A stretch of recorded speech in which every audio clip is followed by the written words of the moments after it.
everybody, welcome back to story time. So we're going to carry on today with chapter 16, which is called With or Without the Dress. It wasn't until the weekend that Dennis was allowed out of the house. Dad had locked the computer away in the cupboard and Dennis was forbidden to watch the television, so he had missed a number of episodes of Trisha. Finally, on Saturday morning, Dad relented and Dennis was let out for the day. He wanted to go round to Darvesh's flat to wish him luck for the final. On the way, he stopped off at Raj's to get something to eat.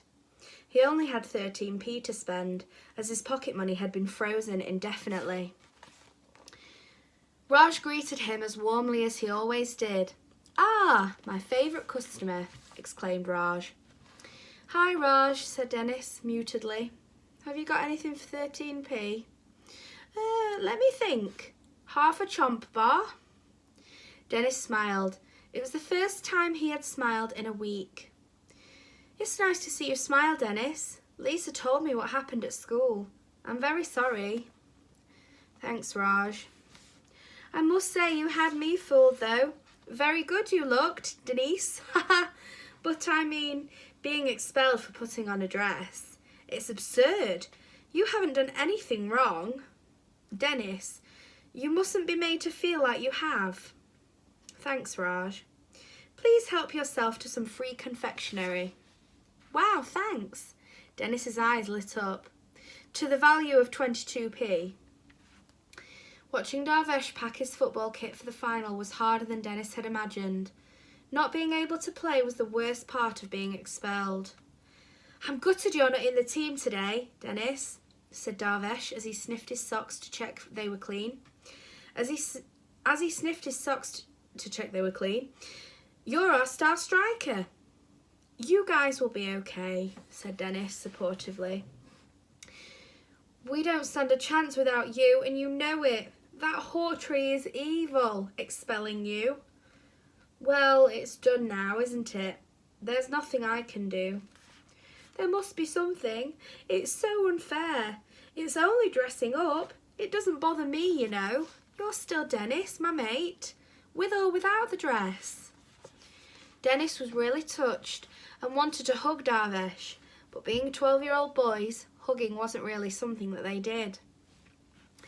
"Those high heels must have been uncomfortable though," said Darvesh. "Oh, they're murder," said Dennis, laughing. "Here's your pre-match snack," said Darvesh's mum as she entered the room, carrying a tray piled high with food. "What's all this, Mum?" moaned Darvesh.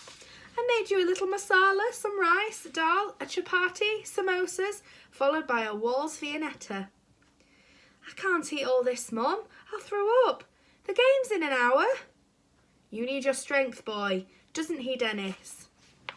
"Well, yes," Dennis hesitated. "I suppose. You tell him, Dennis. He won't listen to me. You know, I'm so sad you're not playing today." "Thanks. It's been a horrible week," replied Dennis. "You poor boy. Expelled just for not wearing the correct school uniform. Darvesh never told me. What exactly were you wearing?" It really doesn't matter, Mum," said Darvesh. He attempted to hurry her out of his room. "No, it's okay," said Dennis. "I don't mind her knowing." "Knowing what?" asked Darvesh's mum. "Well," Dennis paused, before continuing in a serious tone. "I went to school wearing an orange sequined dress." There was silence for a moment. "Oh, Dennis," she said, "what a terrible thing to do." Dennis paled. "I mean, orange is really not your colour, Dennis," she continued. "With your light hair, you would probably look better in a pastel colour, like pink or baby blue." Thank you," said Dennis. "There's Darvesh's mum and Darvesh."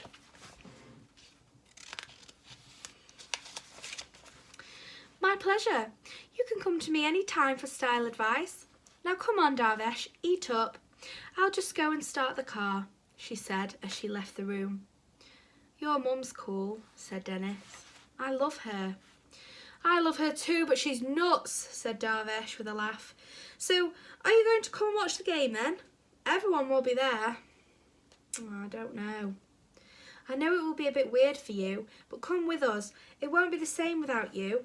We need you there, Dennis, if only to cheer us on. Please. I don't know if I should, said Dennis. Please.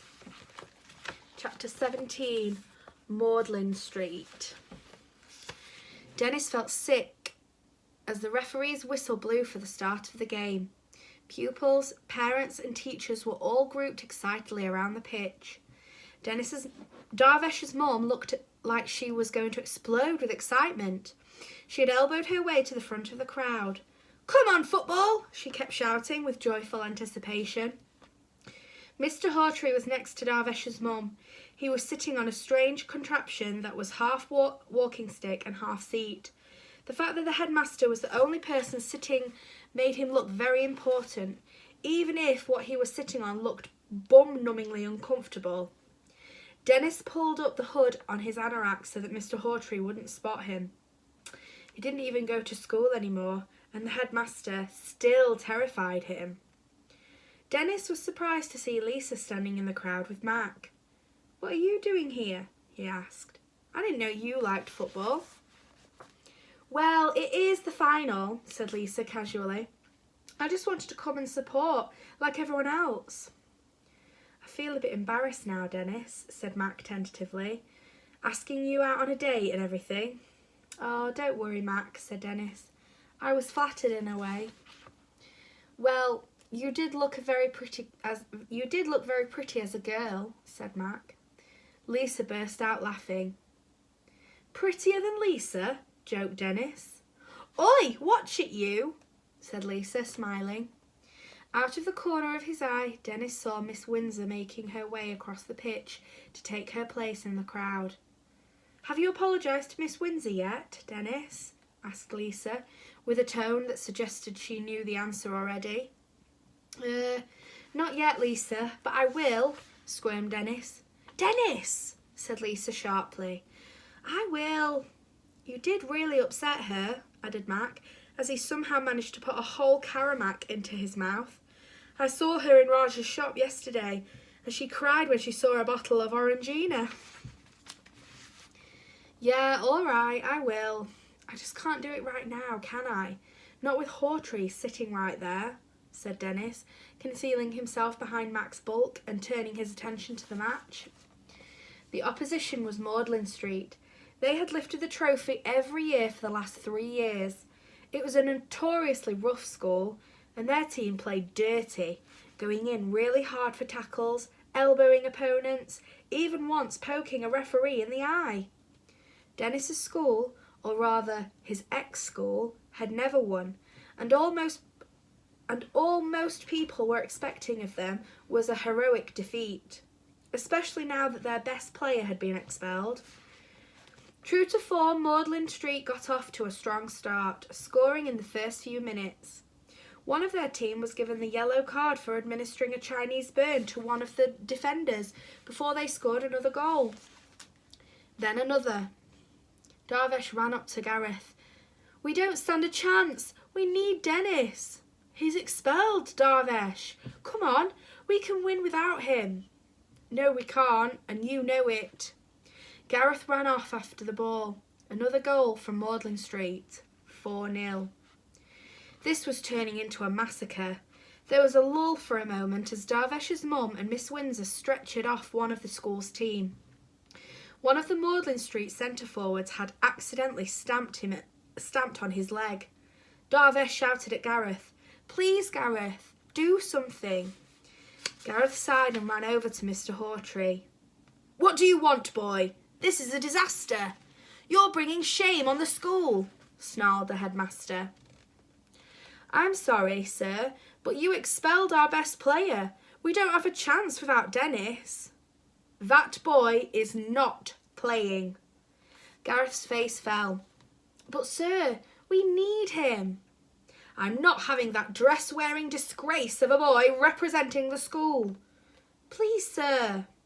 "Play on, boy," said Mr. Hawtrey, with a dismissive wave of his hand. Gareth ran back onto the pitch. Within moments he was lying in agony on the wet grass after one of Magdalen Street's forwards booted the ball straight at his groin. The striker had then regained possession of the ball and hammered it into the goal. "You know, you should really let the boy play, Mr. Headmaster," said Darvesh's mum urgently. "I'd be grateful if you minded your own business, madam," snapped Mr. Hawtrey in reply. "Come on, Mac," said Lisa bossily. "I need a hand." "Where are you guys going?" asked Dennis. "You'll see," replied Lisa with a wink. She marched off across the playing fields with Mac trailing behind. The Magdalen Street supporters once again howled with delight. Another goal. 6-0. Dennis closed his eyes. He couldn't watch anymore. And we'll carry on tomorrow with chapter 18. Night.